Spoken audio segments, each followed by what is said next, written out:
Topic start करते हैं probability, जिसको आप प्रायिकता बोल सकते हैं। बेहद इंपॉर्टेंट चैप्टर है, इससे कम से कम आपके पास 2 क्वेश्चन आएंगे एग्जाम के अंदर। तो देखिए, जो प्रोबेबिलिटी चैप्टर है वो आप क्लास 9 से पढ़ के आ चुके हैं। क्लास 9 के अंदर ओनली आपने डेफिनेशन पढ़ी थी और कुछ एक फॉर्मूला पढ़ा था प्रोबेबिलिटी से रिलेटेड, और 10th के अंदर थोड़ा उससे एडवांस पढ़ा था, और 11th में और एडवांस, एंड 12th के अंदर आपने बड़े बड़े क्वेश्चन सॉल्व किए थे। तो देखिए, प्रोबेबिलिटी चैप्टर आपको बेसिक से स्टार्ट करना है। तो सबसे पहले प्रोबेबिलिटी चैप्टर स्टार्ट करने से पहले मैं आपको बताऊंगा सैंपल स्पेस, जिसको आप लिख सकते हैं प्रतिदर्श समष्टि। तो देखिए, प्रतिदर्श समष्टि यानी सैंपल स्पेस होता क्या है। तो देखिए, सबसे पहले अगर मैं आपको बोल देता हूं एक कॉइन टॉस किया आपने, अगर मैंने बोला आपको एक कॉइन टॉस किया, तो इसके जो पॉसिबल आउटकम्स है, यानी क्या क्या परिमाण आ सकते हैं परिणाम, तो हेड और टेल आ सकता है। तो एक कॉइन टॉस करेंगे तो हेड और टेल आ सकता है। इसका मतलब 2 परिणाम आ रहे हैं इसके, इसका मतलब 2 आउटकम्स जो भी आ रहे हैं उनको आपको एस के अंदर लिखना है। एस क्या होगा, एस को रिप्रेजेंट किया जाता है सैंपल स्पेस से, और इसका मतलब क्या है, आपको जितने भी आउटकम्स दे रखे हैं उनका सेट बना देना, यानी समुच्चय बना देना है। ये लिख दिया मैंने H, T। तो ये तो मैंने एक कॉइन टॉस किया था। इसी तरह मैं बोल देता हूँ आपको 2 कॉइन टॉस किया आपने, तो क्या क्या आउटकम्स आएंगे। ध्यान रखिए, जब भी कॉइन आता है उसके अंदर टोटल आउटकम्स निकालने का फॉर्मूला 2 की पावर n होता है। अब मैं यहाँ पर 2 कॉइन टॉस कर रहा हूँ, तो 2 की पावर 2 4 आउटकम्स बनेंगे। और 4 आउटकम्स क्या क्या बनेंगे, ध्यान रखिए कैसे बनाना है। ये जो भी टोटल आउटकम्स है उसका हाफ कर दो आप। 4 का हाफ किया 2, 2 बार H लिख दो और 2 बार टेल लिख दो। फिर 2 का हाफ 1, 1 बार H, 1 बार T, 1 बार H और 1 बार T। ये टोटल बन गए आपके पास 4 आउटकम्स। इसी तरह मैं बोल दूँ 3 कॉइन टॉस करना है, तो 2 की पावर 3 टोटल कितने बनेंगे, 8 बनेंगे।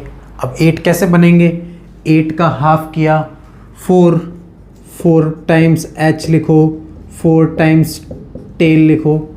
फिर 4 का half 2 times H, 2 times tail, 2 times H, 2 times tail. फिर 2 का half 1 times H, T, H, T, H, T, H, T। ये टोटल 8 आउटकम्स बन गए। तो इन आउटकम्स को सबको ब्रैकेट के अंदर शो करना है, यानी ब्रेसेस के अंदर शो करना है, उसको आपको क्या बोलना है, सैंपल स्पेस बोलना है। फिर ये तो मैंने कॉइन के बारे में बताया आपको। इसी तरह डाइस के बारे में भी ध्यान रखना है। डाइस का मतलब हो गया पासा। जैसे मैंने बोला आपको एक पासे को फेंका तो टोटल कितने आउटकम्स बनेंगे, 6 बनेंगे। क्या क्या बनेंगे, 1, 2, 3, 4, 5 और 6। इसी तरह बोल दिया मैंने 2 पासे फेंके, तो इसके अंदर ध्यान रखना, पासे में हमेशा फॉर्मूला होता है 6 टू द पावर n। तो 6 टू द पावर 2 यानी टोटल बनेंगे 36। अब 36 कैसे बनेंगे, बना सकते हैं आप, सिंपल है। 1,1, 1,2 से लगाकर 1,6, सेम 2 से स्टार्ट करो, 2,1 से लगाकर 2,6, सेम 3 से 3,6, एंड लास्ट में बनेगा आपके पास क्या, 6,6। तो टोटल आपके पास सैंपल स्पेस के अंदर पॉइंट कितने बन गए, 36 बन गए। इस तरह 3 पासे भी आ सकते हैं। 3 पासे आएंगे तो 6 की पावर 3 216 बन जाएंगे। तो ये आपको ध्यान रखना है पासे के अंदर और कॉइन के अंदर। तो ये पासा और कॉइन था। फिर कभी कभी कार्ड्स के बारे में पूछा जाता है आपसे। तो देखिए, कार्ड्स में क्या होता है, 52 कार्ड्स हैं आपके पास। 52 कार्ड्स में से 13 जो पत्ते होते हैं वो ईंट के पत्ते होते हैं, 13 होते हैं पान के पत्ते, 13 होते हैं हुक्म के पत्ते, और 13 ही होते हैं अपने पास चिड़ी के पत्ते। तो 13, 13, 13 टोटल बन गए आपके पास में 52। ध्यान रखिए, ये जो दोनों कलर होते हैं रेड कलर के होते हैं, तो रेड कलर के टोटल हो गए 26 और ये होते हैं ब्लैक कलर के, तो ये भी आपके पास हो जाएंगे 26। फिर आते हैं अपन इक्के के अंदर। इन सब के अंदर एक एक इक्का होता है, तो टोटल इक्के अपने पास बन जाएंगे 4। फिर आते हैं अपन गुलाम के अंदर, वो भी सारे सब के अंदर 1 1 बनेंगे, टोटल 4 बन जाएंगे।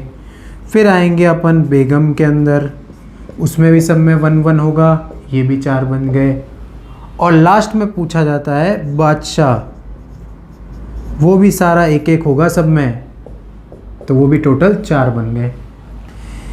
ये गुलाम, बेगम और बादशाह, इन सब के ऊपर फोटो लगी होती है, इसलिए इनको बोला जाता है तस्वीर के पत्ते। तो तस्वीर के पत्ते कितने होंगे अपने पास में? 12 पत्ते होंगे टोटल। तो ये कार्ड्स के बारे में आपको ध्यान रखना है। 52 कार्ड्स है, जिसमें से 13 13 13, 13 ईंट के, 13 पान के, 13 हुकुम के और 13 चिड़ी के, और बाकी इक्का, गुलाम, बेगम, बादशाह के बारे में आपको ध्यान रखना है। तो ये 52 कार्ड्स के बारे में हो गया। तो ये जितना भी सैंपल स्पेस था, प्रतिदर्श समष्टि था, वो आपको सिक्के के बारे में और पासे के बारे में और 52 पत्तों के बारे में मैंने आपको बता दिया। अब देखिए प्रायिकता का फॉर्मूला क्या होता है। किसी भी प्रायिकता की वैल्यू निकालनी है, ई कोई भी आपके पास घटना दे रखी है, उसकी प्रायिकता निकालनी मुझे, तो फॉर्मूला क्या होगा? फॉर्मूला होता है अनुकूल परिणाम बट्टे कुल परिणाम। अनुकूल परिणाम का मतलब जिसकी प्रायिकता निकाल रहा हूं उसका परिणाम ऊपर लिखना है और कुल परिणामों की संख्या आपको डिवाइड में लिख देनी है, तो किसी भी घटना की प्रायिकता आ जाएगी। फिर इसी तरह कभी कभी पूछा जाता है आपसे पी ई बार। ई बार का मतलब होता है पी नॉट ई, यानी ई नहीं होना चाहिए, उसकी प्रायिकता कैसे निकालेंगे? 1 में से ई को माइनस कर देंगे। फिर प्रायिकता आपको निश्चित घटना की निकालनी है। निश्चित घटना मतलब जो 100% होती है, उसकी प्रायिकता मैंने क्या लिख दी? 1 लिख दी। एंड सेम प्रायिकता अनिश्चित यानी असंभव घटना, असंभव लिख सकते हैं आप। असंभव घटना का मतलब जो कभी नहीं होती, जैसे मैंने बोल दिया एक पासे पर 7 आना चाहिए, नहीं आएगा कभी भी, यानी असंभव घटना, तो उसकी प्रायिकता हमेशा 0 बनती है। किसी भी घटना की प्रायिकता का मान less than equal to 1 and greater than equal to 0 होता है। किसी भी घटना की प्रायिकता हमेशा 0 और 1 के बीच में लाया करती है, और 0 किसकी होती है? असंभव की, और 1 किसकी होती है? निश्चित घटना की प्रायिकता होती है। फिर प्रायिकता A यूनियन B का फॉर्मूला आपसे पूछा जा सकता है। A यूनियन B का मतलब होता है कम से कम A या B। कम से कम A या B का मतलब A हो सकता है या फिर B हो सकता है या फिर दोनों के दोनों हो सकते हैं। इसका फॉर्मूला यूज़ किया जाता है प्रायिकता A प्लस प्रायिकता B माइनस प्रायिकता A इंटरसेक्शन B। ये फॉर्मूला यूज़ करना है। फिर प्रायिकता A dash intersection B dash का मतलब क्या होगा? A डैश इंटरसेक्शन B का मतलब होता है नाइदर A नॉर B। इसका मतलब ना तो A होना चाहिए और ना ही B होना चाहिए। इसको कैसे सॉल्व करेंगे? डी मॉर्गन्स थ्योरम होती है। A से डैश हटा दिया, B से भी डैश हटा दिया, इंटरसेक्शन को यूनियन कर दिया और मैंने होल डैश लगा दिया। तो A यूनियन B का होल डैश आप 1 में से उसी को माइनस कर सकते हैं, ये फॉर्मूला यूज़ कर सकते हैं। फिर प्रायिकता A इंटरसेक्शन B बार, इसका मतलब क्या होगा? इसका मतलब है A तो घटना हो रही है, A घटना, परंतु B नहीं होगी। ए तो घटना घटित हो रही है पर बी नहीं हो रही है, इसकी वैल्यू कैसे निकालेंगे? ए में से माइनस कर देंगे ए इंटरसेक्शन बी। इस तरह बी भी फाइंड कर सकते हैं आप, यानी ए डैश इंटरसेक्शन बी लिखेंगे तो P B minus P A intersection B आ जाएगा। तो ये फॉर्मूला आपको कुछ प्रायिकता के ध्यान रखना है। इसी के आगे एक और टॉपिक आता है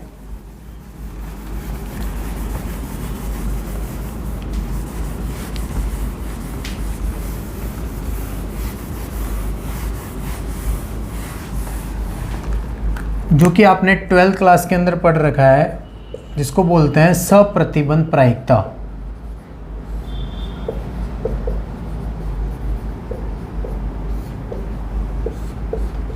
सप्रतिबंध प्रायिकता यानी कंडीशनल प्रोबेबिलिटी। देखिए कैसे लिखना है। सपोज ए अपॉन बी लिख दिया आपने। ए अपॉन बी का मतलब ए और बी का इंटरसेक्शन पार्ट आपको ऊपर लिखना है और जो डिवाइड में लिखा है उसको डिवाइड में लिख देना है। इसका मतलब ए घटना के घटित होने की प्रायिकता है, कब है? जब बी घटित हो चुकी है। तो बी घटना घटित हो चुकी है, ए के घटित होने की प्रायिकता निकालनी है। फॉर्मूला यूज करेंगे दोनों का इंटरसेक्शन और अपॉन में पी बी। तो सिंपल ए अपॉन बी का फॉर्मूला यूज करना है। फिर एक आता है स्वतंत्र घटना यानी इंडिपेंडेंट इवेंट। कैसे ध्यान रखना है? ए इंटरसेक्शन बी इक्वल होना चाहिए P A into P B के। अगर ऐसा होता है इसका मतलब वो क्या होगी? स्वतंत्र घटना होगी। फिर इस स्वतंत्र घटना के अंदर ही कभी कभी पूछा जाता है कम से कम एक घटना के घटित होने की प्रायिकता निकालिए।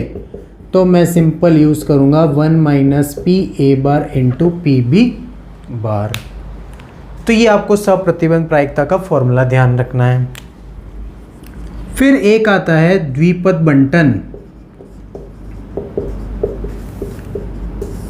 द्विपद बंटन के अंदर सबसे पहले आपने कुछ इस तरीके का फॉर्मूला पढ़ा है, x equal to R N C R Q की power n minus R P की पावर r। इसके अंदर ये जो n होता है इसको बोला जाता है नंबर ऑफ ट्रायल्स। यानी मैंने बोला एक कॉइन को 10 बार टॉस किया तो नंबर ऑफ ट्रायल्स 10 हो गई। 52 कार्ड्स में से 5 कार्ड निकाले आपने, नंबर ऑफ ट्रायल्स 5 हो गई। तो ये इस तरीके से डिपेंड करता है n की वैल्यू। p क्या होगा? p होता है प्रोबेबिलिटी ऑफ सक्सेस यानी सफलता की प्रायिकता, और q आप निकाल सकते हैं 1 में से p को माइनस करके। तो ये NPQ की वैल्यू इस तरीके से आ जाएगी, वो यहाँ फॉर्मूले में प्लेस करनी है। तो द्विपद बंटन भी आपने क्लास 12 के अंदर पढ़ रखा है। फिर द्विपद बंटन के अंदर ही कभी कभी आपसे पूछा जाता है माध्य क्या होगा, यानी मीन, जिसको मैं लिखूंगा n इंटू पी से। एंड सिमिलर कभी कभी पूछा जाता है प्रसरण यानी सिग्मा स्क्वायर, वेरिएंस जिसको आप बोलते हो, उसको लिखेंगे अपन एन पी इंटू क्यू से। तो ये कंडीशंस भी आपको ध्यान रखनी है। इसके अंदर भी आपको क्वेश्चन पूछा जा सकता है कि माध्य निकालिए और प्रसरण निकालिए। तो ये प्रायिकता से जितने भी टॉपिक्स थे वो मैंने आपको डिस्कस किए हैं। इससे रिलेटेड अपन क्वेश्चन डिस्कस करेंगे। तो ये टॉपिक आपको अच्छे से ध्यान रखना है। 9th, 10th, 11th और 12th जितना भी आपको बताया मैंने उसके बारे में सारा कुछ ध्यान रखना है। क्वेश्चन जैसे जैसे करेंगे आपको प्रैक्टिस होती रहेगी। नेक्स्ट है, देखिए प्रायिकता से रिलेटेड क्वेश्चन के अंदर मैंने लिखा है ताश की एक गड्डी से एक पत्ता खींचा जाता है तो उसके काले और बेगम होने की क्या प्रायिकता होगी। तो देखिए काला और बेगम, टोटल पत्ते काले और बेगम के कितने होते हैं? 2 होते हैं। तो देखिए काले कलर के 2 बेगम के पत्ते होते हैं आपके पास में, तो मेरे को इनकी प्रायिकता निकालनी है। उसमें से एक पत्ता निकालना है। तो मैं जिसकी प्रायिकता निकालता हूँ, किसकी निकाल रहा हूँ? काला और बेगम होने की प्रायिकता। उसके पत्ते अपने पास टोटल होते हैं 2 और अपॉन में टोटल आउटकम्स, टोटल कितने कार्ड्स है मेरे पास? 52। तो ये बन जाएगा 1/26। सिंपल। तो काला और बेगम, काले कलर के बेगम के 2 पत्ते होते हैं, क्योंकि बेगम के 2 पत्ते एक चिड़ी में भी होता है और एक हुकुम में भी होता है। इसका मतलब 2 काले ब्लैक कलर के बेगम के पत्ते हो गए। उन दोनों को आपको ऊपर लिख देना, आउटकम्स लिख देना है, और अपॉन में टोटल आउटकम 52 लिख देना है, 1/26 आ जाएगा। तो सिंपल ऑप्शन आपके पास बी आ जाएगा। तो ये तो सिंपल क्वेश्चन है। इस तरह सिंपल क्वेश्चन ये भी है, 5 सफ़ेद, 3 काली और 4 लाल, यानी 5 वाइट दे रखी है, 3 ब्लैक दे रखी है एंड 4 रेड कलर की बॉल्स दे रखी है आपको। इनमें से 3 गेंदें निकालने पर उनमें से 1 लाल और 2 सफ़ेद होने की घटना की प्रायिकता, किसकी प्रायिकता निकालनी है? एक तो लाल कलर की और 2 सफ़ेद कलर की।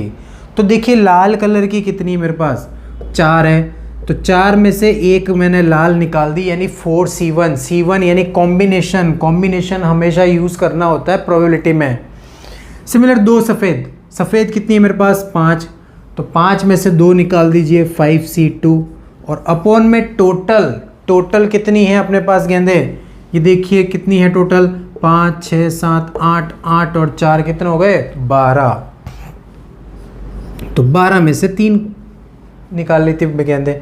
सॉल्व कीजिए इसको। 4C1 की वैल्यू 4, 5C2 की वैल्यू आपको मालूम है 10 होती है।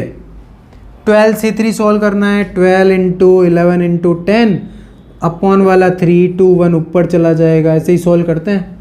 10 से 10 कैंसिल, ये 4 3 12 कैंसिल, और कुछ बचा क्या? ये कितना बचा? कुछ नहीं बचेगा यहाँ पर। ये बनेगा आपके पास में 3, ये 3 और अपॉन के अंदर कितना आ जाएगा? 11। तो 3/11। अच्छा, ये ऑप्शन 3/11, तो ये ए ऑप्शन आपके पास करेक्ट हो जाएगा। ये सारे 11 हैं यहाँ पर, तो बस 3/11 आपके पास ऑप्शन आ जाएगा। तो 5, 3 और 4 टोटल आपके पास 12 थी, तो 12C3 के हिसाब से आपने उसको सॉल्व कर दिया। 12 × 11 × 10 और अपॉन में 3 × 2 × 1। इनको कैलकुलेशन करने के बाद में 3/11, ये इसका क्या बन जाएगा? आंसर बन जाएगा। एक लीप वर्ष में 53 रविवार होने की प्रायिकता क्या होगी? देखिए लीप वर्ष, टोटल लीप ईयर में 366 डेज बनेंगे। ठीक है, आपको क्या करना है? 53 रविवार होने की प्रायिकता निकालनी है। तो देखिए 53 संडे कैसे निकालेंगे, उसकी प्रोबेबिलिटी निकालनी है। तो सबसे पहले तो टोटल आपके पास 366 डेज, इसके अंदर आपको क्या करना है? 7 का डिवाइड, क्योंकि 1 वीक के अंदर 7 डेज होते हैं, तो इसके अकॉर्डिंग आपको पता चलेगा टोटल वीक्स कितने बन रहे हैं। तो ये 5 से गया 35, 1 बचा 6, 2 × 14, 2 बच गया। इसका मतलब 52 तो क्या हो गए? वीक्स बन गए, एंड 2 डे आपके पास एक्स्ट्रा बचेंगे। तो 52 वीक्स के अकॉर्डिंग 52 संडे तो मुझे इसके अंदर ही मिल जाएंगे। रिमेनिंग बचे मेरे पास 2 डेज। अब देखिए ये 2 डेज क्या क्या बन सकते हैं? 2 डेज आपके पास बन सकते हैं, सबसे पहला संडे मंडे बन सकता है, फिर मंडे ट्यूसडे वेडनेसडे बन सकता है, वेडनेसडे थर्सडे फ्राइडे बन सकता है, फ्राइडे सैटरडे बन सकता है, सैटरडे संडे बन सकता है, और संडे मंडे, ये संडे और मंडे वापस आ जाएगा। इन टोटल आउटकम्स देखिए कितने बन रहे हैं? 1 2 3 4 5 6 7। तो टोटल आउटकम्स अगर 7 बन रहे हैं तो उसके अकॉर्डिंग डिवाइड में तो टोटल आउटकम्स लिखना है आपको, और फेवरेबल आउटकम्स किसकी प्रोबेबिलिटी निकालनी है आपको? संडे की प्रोबेबिलिटी निकालनी है। तो संडे एक तो इसमें आ रहा है और एक इसमें आ रहा है, तो इसके अंदर आउटकम्स कितने हो गए? 2 आउटकम्स हो गए, तो ये आ जाएगा 2/7। तो ध्यान रखिए लीप वर्ष दे रखा है 53, संडे मंडे ट्यूसडे वेडनेसडे कुछ भी लिखा हो, हमेशा उसकी प्रोबेबिलिटी की वैल्यू क्या निकलेगी? 2/7 ही निकलेगी। नेक्स्ट देखते हैं, 10 व्यक्तियों को यदि एक गोल मेज के चारों ओर बैठाया जाए।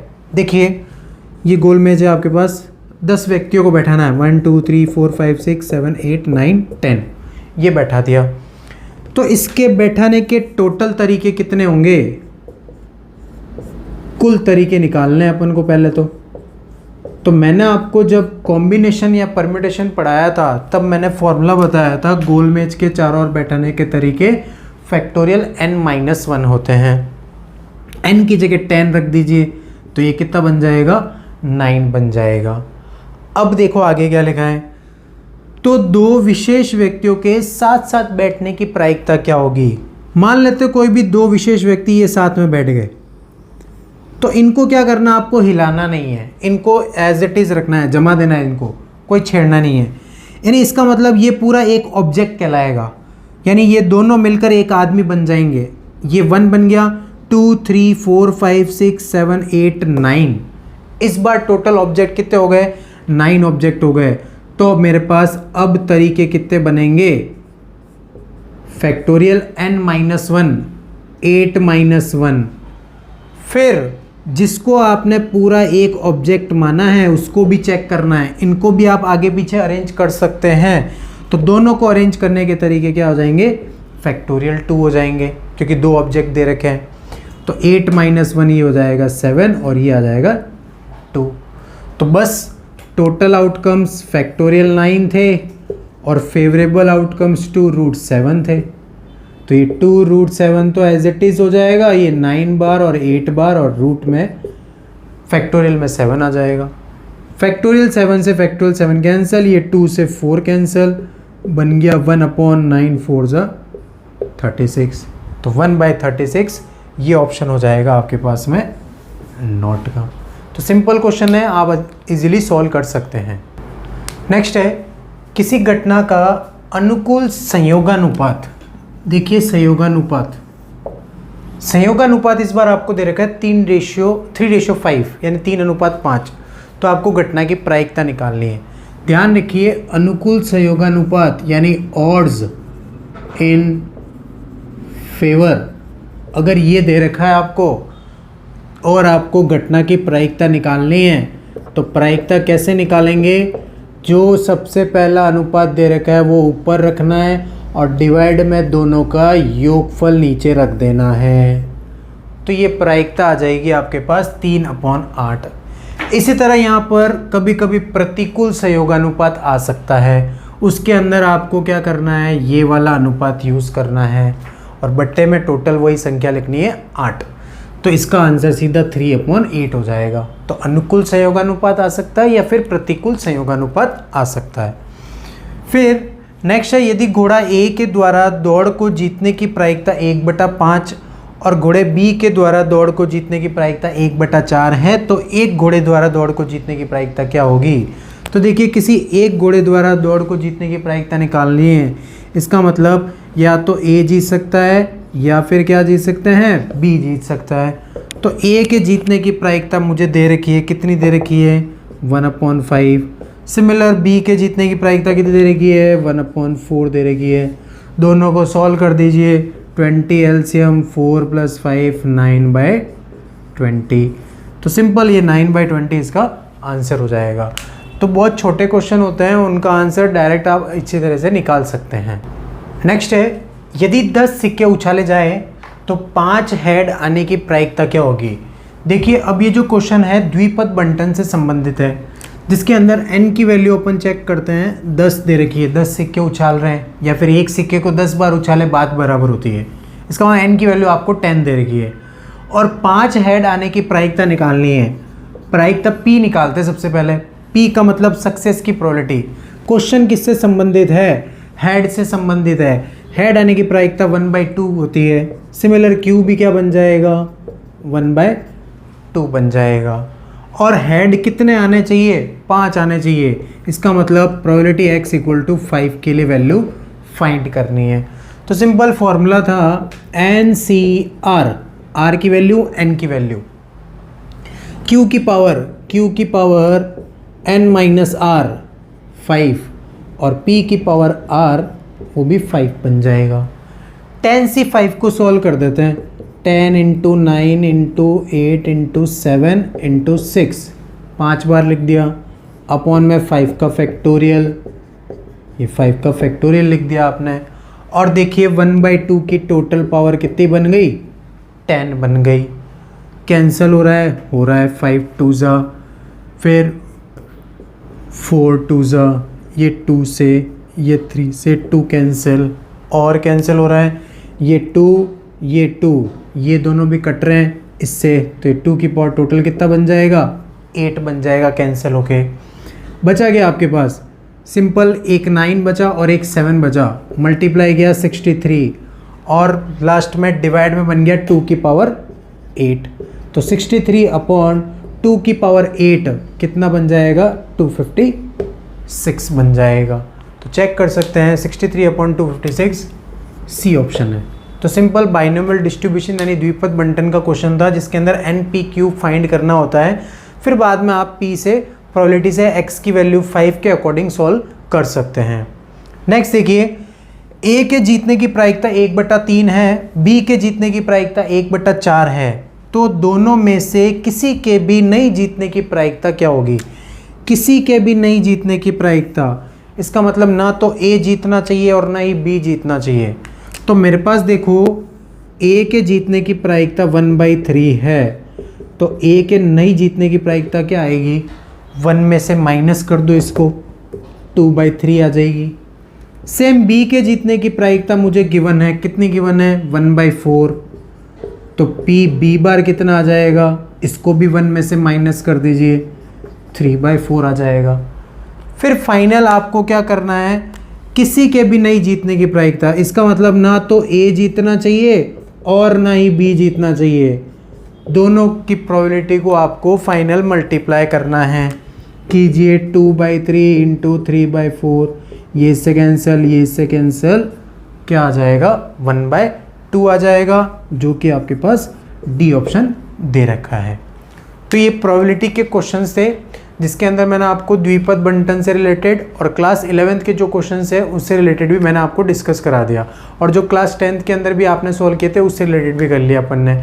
तो फिर जो और क्वेश्चंस बचे हैं वो ग्रेड ऑफ डिफेंस एकेडमी की बुक के आप ट्राई कर सकते हैं, वो अच्छे से कीजिए। ज़्यादा से ज़्यादा क्वेश्चन दे रखे हैं उसके अंदर, तो ये सारे क्वेश्चन आपको अच्छे से डिस्कस करने हैं। तो फिलहाल ये पूरा टॉपिक आपको मैंने डिस्कस करा दिया है। प्रोबेबिलिटी बेहद इंपॉर्टेंट चैप्टर है, तो आप अच्छे तरह से पढ़िए उसको और क्वेश्चन ज़्यादा से ज़्यादा प्रैक्टिस कीजिए।